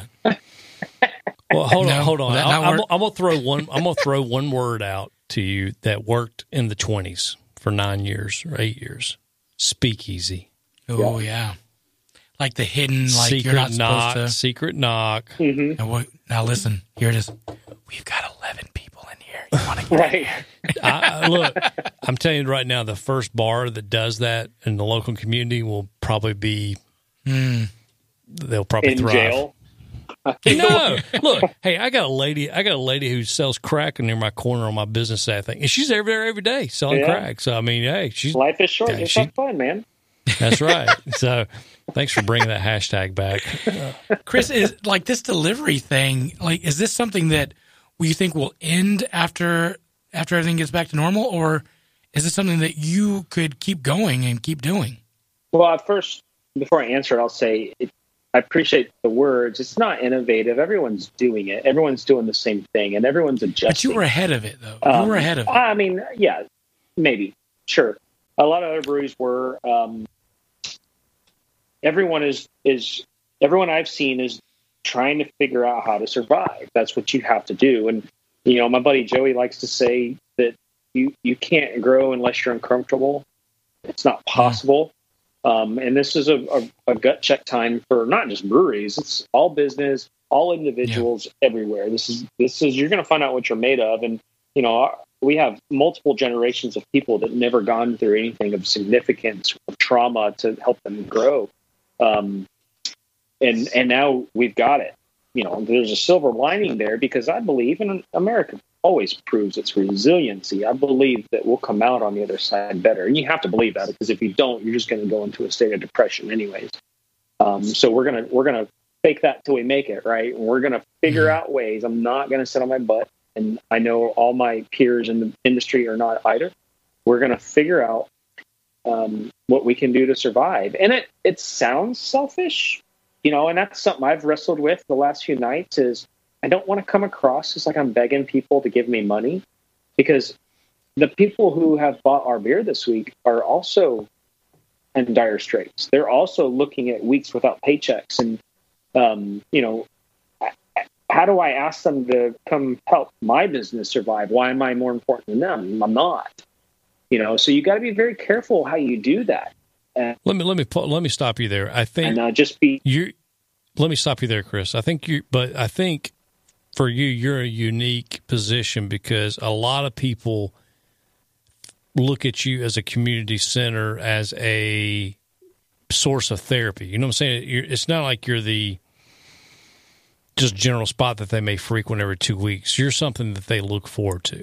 So if people value that, they will invest their limited capital to keep you there. Sure, and we've definitely seen that. And so to the question about will these changes and the things that you've seen stay, JT, I actually believe that you're going to see more of this from everybody in every industry.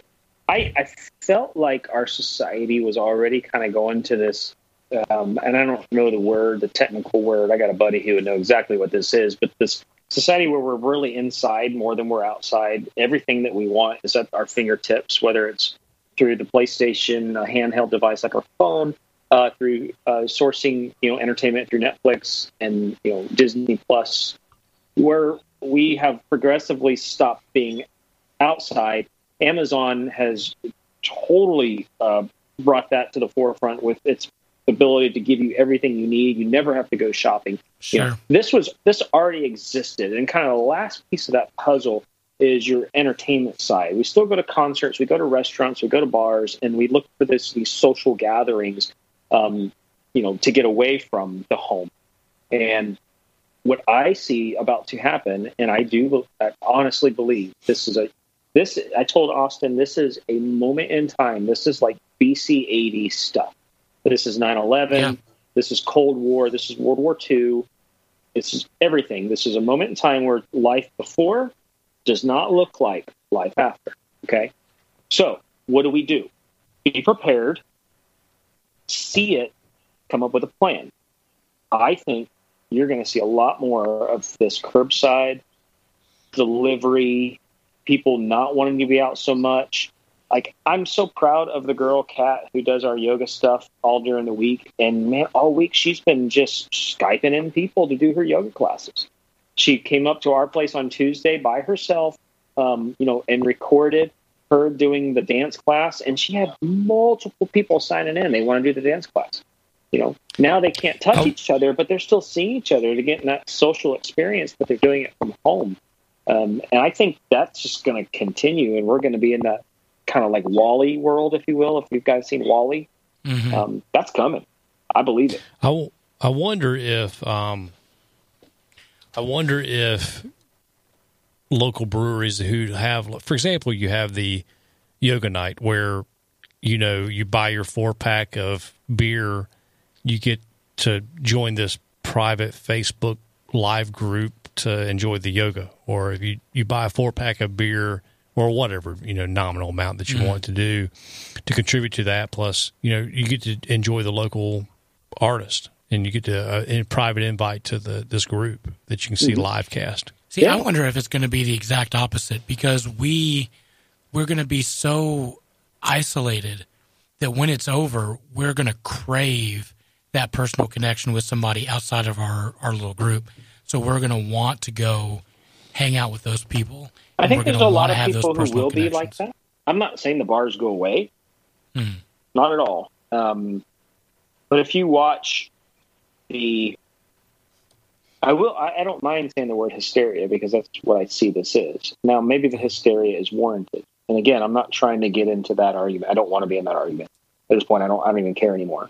But the hysteria itself is real, and the majority, it seems like there is a mass part of our population that is buying into it. And so how does that ever go away? If we are claiming that this moment in history is as big as it is, I don't know. I think about, Lord of the Rings, and I'm just dropping references. This is great because I'm drinking. I've been drinking all day. I'm thinking Frodo and Lord of the Rings, and he tells Sam when he's going to get on the ships and sail off. And Sam's like, what in the world, right at the end? And he's like, look, there's just some things you can't come back from. And what I'm seeing happening right now, I'm like, how do you ever come back? How do some people come back? People are losing their minds. We said the same thing on 9/11. Like, and it is a defining factor. And we look at time as before 9/11 and after 9/11. But 9/11 changed everything. It did. Look at how we operate in the airports now. Look how we operate towards Middle Eastern, the people. Look how it's actually flipped on itself from that decade into this decade, and it was that decade that perpetuated how now there's this like reverse narrative that after 9/11, man, we were profiling everybody. I'm not making that right. I'm not saying that was right, but now you can't even look at someone of the same race the wrong way, and all of a sudden you're being labeled. But there's consequences and there's results to all these events, and the point being, all of that is not a political statement. That's not any views on my part. That's my disclaimer. I ain't letting anyone know what I think or feel. But the point is, as a society who has business that helps kind of who definitely props up our economy, right? Sure. And these businesses have their own families to feed. We have to be ready to react and adjust. That's the cool thing about America is despite whatever we believe or whatever troubles we come in contact with, most of the time we have figured out a way to kind of come together and reinvent ourselves into something better. But I think this is a prime opportunity right now to do away with regulations. I think, for example, someone in your business, for example, imagine if you could pair up with Gianni's Pizza Hut across, the Pizza Palace or whatever it is across the street, Pizza Loft, that's it, and say, I tell you what, today we're doing a special, $20. You get two cans of Red Hill this and a large pizza delivered. Yep. But we can't do that because we can't deliver alcohol. Imagine if we eliminated that regulation to deliver alcohol, or just even say you did solo yourself. Actually, I found out. I went into the week thinking I guess I'm not going to worry about the rules, and I'll wait till someone tells me I can't, because we're in desperation mode, right? As all businesses are, we're going to figure out whatever we got to do, however we got to do it. If I'm doing something wrong, I'm not doing it on purpose, and I'll adjust. But I did find out this week that what we're doing is not illegal, and you are allowed to deliver beer. But I'm saying some states aren't. And for example, Texas just put a moratorium on their ABC laws to where actually restaurants, they actually have a little bit different, stricter policy than we do here in North Carolina, to where actually restaurants can deliver. For example, someone wants a pound of beef brisket and a 6-pack of Bud Light. That the restaurant actually can deliver all of that versus... Your point being, just let business run and stop getting in the way. And I completely agree. I think your last part, get out of the way, is what we need right now. Well, and I heard today they're passing, Trump the Senate's putting through and Trump's going to sign it. And I don't envy his position at all, but, $1 trillion stimulus package. And as a good libertarian, I'm looking at that going, wonderful. That's my great grandchildren will never pay that off. But how do you not do something at the same time? It sucks. That is an awful position to be in. I think I said the same thing earlier. Instead of giving us money, I almost would rather them just to get out of the way, stop taxing us, get rid of all the regulations and all the taxes and just let people flourish. Because if we're allowed to do that, we'll bounce back really quick, right? I would much rather it be like that, because it's the same money. It's just a matter of who you owe it to and who pays for it. Yeah, I think now I'm rambling. Yeah, no, I think that you got to think about the workers that don't have jobs. Pour another glass there. Absolutely, and that's where I think government can, that is the job of government, to take care of us when we can't. To help when we can't, not take care of us, but to help, not to run our lives, not to be in control of us ever, and not to bail us out all the time. But in dire situations, and right now, hey, if the coronavirus is a real thing, if this thing is going to be killing a lot of people, we pay taxes as federal government. Time to step up. Let's do something. I think but like you said, get out of the way. Just like once again, for anyone who may fast forward to this part, I'm not a Trumpkin. But when Trump says, when he's being grilled by the "you got your moment" reporters, they're stating, well, why haven't you gotten more ventilators? Well, we'd love to have ventilators, but we have these regulations that have been imposed on us by previous administrations, before us. We can't produce 100,000 ventilators overnight because we have these regulations. Same thing for small business. Get out of the way. Let these guys figure out what they need to do. Yeah, that's why to stay alive. To ever be in a conversation about being a Trump guy or a Democrat guy, it's all irrelevant, because they've all been duping us for a very long time. It doesn't matter who it is. You're exactly right. They've got control. There's way too much regulation. Our hands are tied behind our backs, and it doesn't matter who's in office. That has never changed. Hasn't changed in a long time. So, best thing they can do right now is to absolutely help those who need the help. If you got to send out money to people, so be it. I'll pay more taxes to make sure that the people who need the help need it right now. I won't. I will rebudget. I will absolutely shut my doors if it absolutely meant that I could save one person's life. I'll do that. I don't mind doing that. That's the moral thing to do.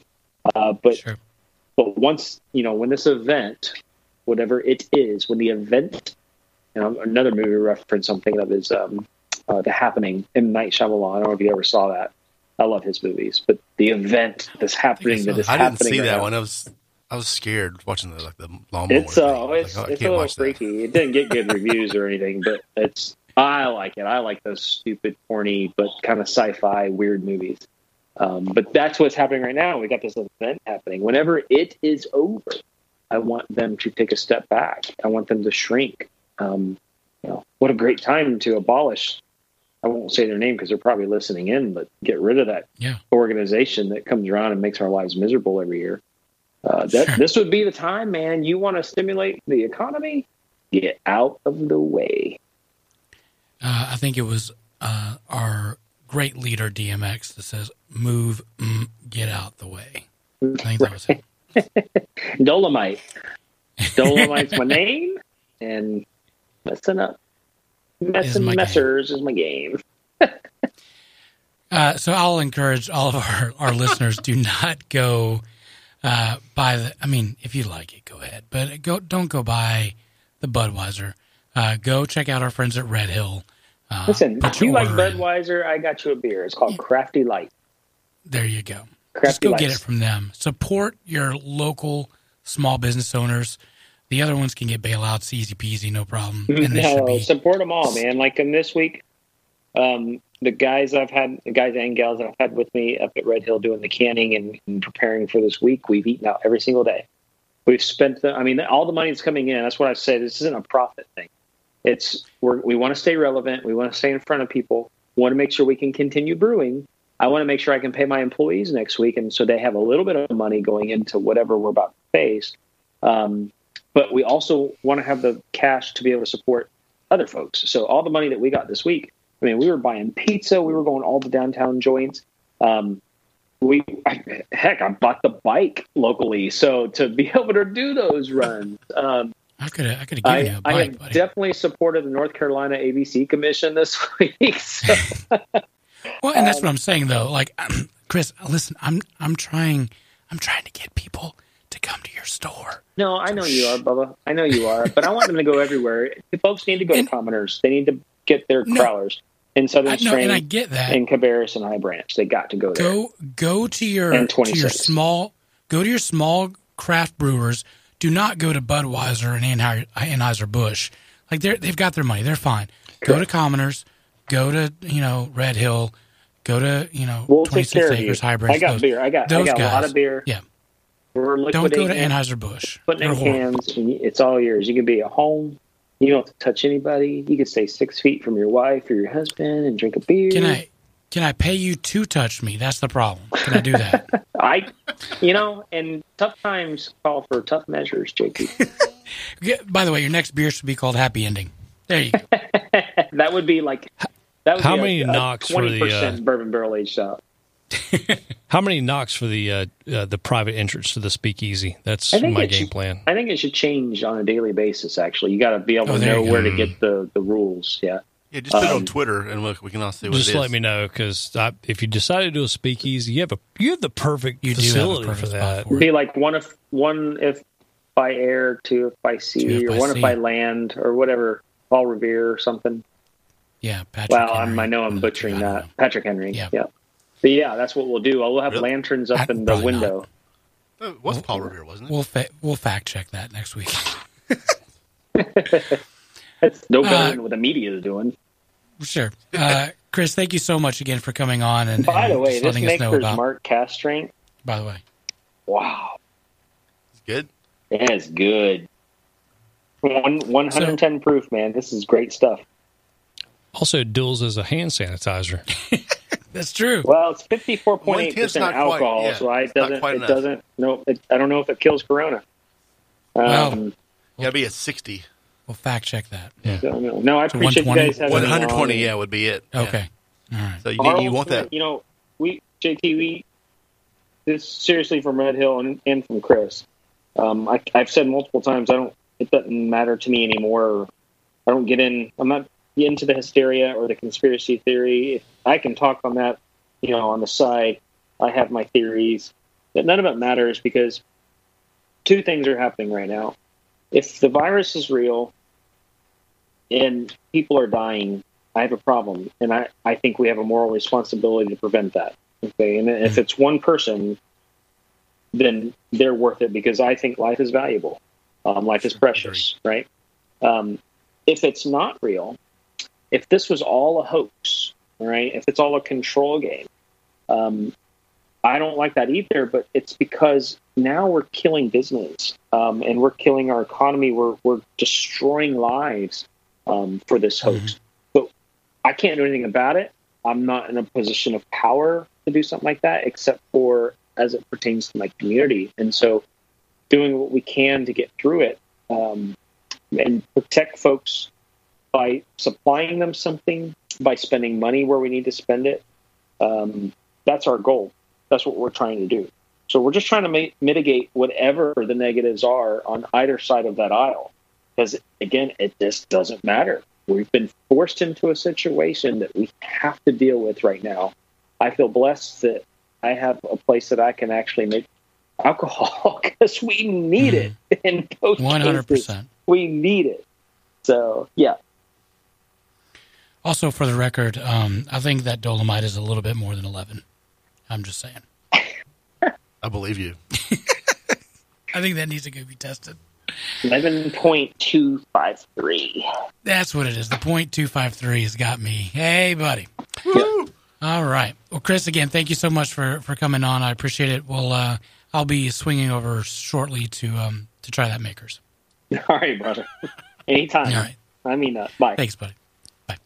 All right, so I want to say thank you to Chris from Red Hill. Again, please go support your local business. I know you're going to hear that till the cows come home, but really it is very important. If you're going to go out, don't go to Crapplebee's. Nobody wants that anyway. Go support Gianni's, the Pizza Palace, whatever you want to do. Those people are the ones that need it. So like you said, the local franchise owners, right. Like the Subways, the Jimmy John, the places like that. Okay. Right, but even the Crapplebees, they have their own purpose. They got the boneless wing special, whatever. I mean, the problem is, like the all-you-can-eat. Can I just sit at the curb and just keep bring me more shrimp? Well, hold on, more shrimp. If you're eating like the Brazilian steakhouse style and hold up a little flag, so I need more shrimp. That'd be great. If you're eating at the all-you-can-eat place, that is like the COVID-19 brewing factory. That's where it came from. And if you get it from it was the mile-long buffet the whole time, right? It sure was. Maybe they just let one person go in one at a time. God bless America. But you'll have that person sneezing it. Golden Corral is like they're delivering. They're doing takeout, right? So you can go get like the little styrofoam container full of chocolate from the fountain, right? Just fill it up with the kid, right? The kid who just licked the strawberry twice, put it back in. The kid hasn't been in there. The kid's not in there, so maybe it's just it's been recycled. It's the guy doing the dishes that's doing the licking now instead of the kid. You got the guy who's coughing on the chocolate fountain. I got you. Yeah. Producer Brian, you had some work from home tips. Is that? Well, yeah, I thought it could be helpful before we wrap up here. You and I both work from home. Sure. I mean, I've been doing it for a year and a half now. And there's folks out there that may be forced into the situation. They're having to figure it out. Yeah. And, as two people that have had a little bit of experience, kind of still being productive, mostly. Clocking in and clocking out. Right. Being available. Being available for phone calls and while, knowing when to mute Netflix. Sure. When they keep it up. So, I thought maybe we could just hand out some tips there. You've been doing it way longer than I have. Right.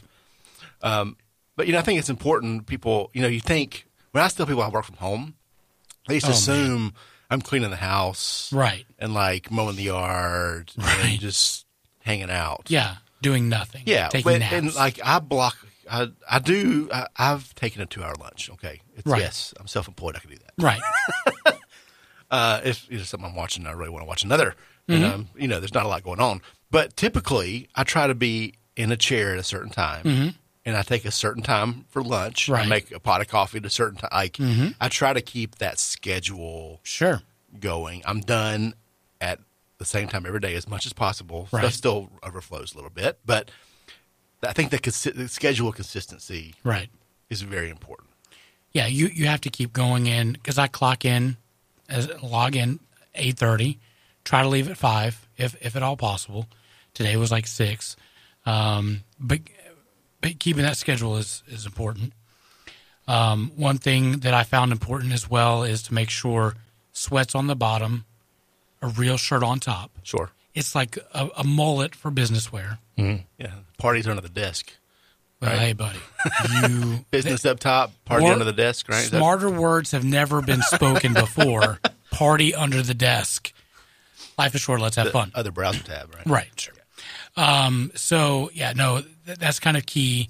Also, taking a lunch I think is important, and I'm also lucky to have my wife to work from home as well. Sure. So there's been the time where we've been able to, because having 2 kids, things have switched a little bit, to have some us time where we've just had lunch together. Yeah. Where it's been nice to have a lunch. Yeah, we're taking 12 at noon or 12:30 or whatever it is, and right. we're not available for this hour, 45, whatever your lunch is. Right. Whatever time that is. Yeah. It's good to have if it's possible. If you need the social, if there's like a Slack channel with your coworkers, or if there's some kind of contact, if you're not an introvert like me and Bicken, right. If you need that, you need to talk to people. I don't. It's good. I think it's important to be intentional about that. Have your water cooler talk, even if it's over lunch. Call and do like a Google Hangout or something. Yeah. With one of your friends who's in the same situation. I think most of our water cooler talk is when you guys are pinging me throughout the day. Yeah, and we have a text thread that's pretty consistent. Probably not that's for the insiders. Yeah. And just be consistent. The other thing too, and this was provided by my therapist, was it's important to realize you've clocked out. When you're done, I haven't done this yet, but I need to. But leave your office, because mine's downstairs, so I could, just walk out and be done. You need a barrier. You need this is my workspace when I walk. And some people would say they turn their computer off. So it puts a barrier between you and, because it's real easy to walk back to that computer and let me send this email, sure, or let me check this thing. But it's probably healthier just to shut it down and walk away, clock out for real, like you would be if you were leaving. Well, even my therapist, to the extreme, she said in the morning, get in your car, drive around the block, and walk in. And then at the end of it, leave, get in your car, drive around the block and walk back in, take a shower, and then change your clothes. It's like a mental thing of I'm done with work and that we're ready to go. Have I done that? Absolutely not. So here's a better suggestion: is get in your car, drive to the liquor store, and then come back. Yeah, drive to Red Hill, pick up a Dolomite, come back home. Yeah, no, that would make me an alcoholic. I want to be a good father. No, I think that is important. Hey. I'm sorry. I didn't mean If you're drinking while brown bagging it, then that's an alcoholic. But, if you're sitting in a Red Hill parking lot enjoying a Dolomite on the curb, then I call that responsible. And that brings me actually to another point is, what if Red Hill does do the curbside delivery and you're like, well, I'm not planning on bringing this home. The regulation of drinking and driving. Hey, buddy, now you got a problem. So when do the cops start working from home? That's my question. There you go. Never. That's how the city makes money. Well, yeah, so I think it is important to have that schedule, at least mentally be able to clock in and clock out. I think it's huge. So maybe you get one of those chess clocks where you can hit the button and it goes on one side. You might put a literal punch clock in your house somewhere where you have to put a little card in to turn in and out. That'd be good. And track your time. I think for some people it's helpful. Yeah. To say, there's plenty of digital apps to do this. I try to track what I'm working on. So I bill my time a lot of times. I go, hey, I actually spent 3 hours on this. Yeah. And I wasn't watching Netflix. I was actually at a computer working on something. Yeah. So. I do think it is handy because in my office I have the TV above the treadmill that I don't use. It's a coat rack. Sure. So it is handy to have the remote there. So if somebody does call, you can quickly hit mute. Well, yeah, you have to figure out. The boss button. That was a thing years ago. There was websites that had boss buttons during March Madness. You would click on it, and the little spreadsheet pops up. Yeah, but your boss doesn't know what you're working on. No, they don't know. The spreadsheet. There's always a spreadsheet. You must be busy. There's always a spreadsheet, right? Yeah, it's like the clipboard when you're walking around. If you have a clipboard, nobody bothers you. Oh yeah. If you have a spreadsheet, nobody bothers you. Yeah. All right, so that's going to wrap up our show for tonight. Mojo, go ahead and send us out. So once again, everyone, stay safe. I'd like to say a shout out to my donor mother. I know you're supposed to have your special day in remembering your son, my heart donor, this weekend, which will be obviously when it airs Monday. That'll be past, but sorry it couldn't happen due to this panic epidemic madness. But when it's over, we'll come down and celebrate together. So when this episode airs, I will have turned 4 years. Look at you. Yeah, 4 years with a heart transplant. So I think that's pretty amazing. 100%. So, actually, I lied. my transplant's on the 26th. So, well, we got some time. Yeah, so you got 7 days from now. We'll do this again next week. But but still, it's a time of celebration for me. Absolutely. So anyway, go to our Facebook page at Southern Fried Philosophy. You can find our show links and stuff like that on our wherever you listen to your podcast, Google Play, iTunes. Show notes are probably Red Hill. That way, if you're here in the local area, it would be grateful to come by and check them out. Also, support our other buddies at the other breweries, Commoners. Especially Marty at Commoners. Yep. We love those guys, loving having them on. Just wherever you download your podcast, just go there, hit subscribe, review, rate us. You can follow us on Twitter and Instagram at SFP Radio. Whatever you can do to help a neighbor, man. I know right now people are doing blood drives because blood drives are down right now because they've been canceled. So if you guys have some spare platelets to give out, just go donate them. Yeah, no doubt. And listen, you guys aren't doing anything. Go to the DMV website, say you want to be an organ donor, and just click the little button. I think it's a button. I don't know. You said you did it on an app.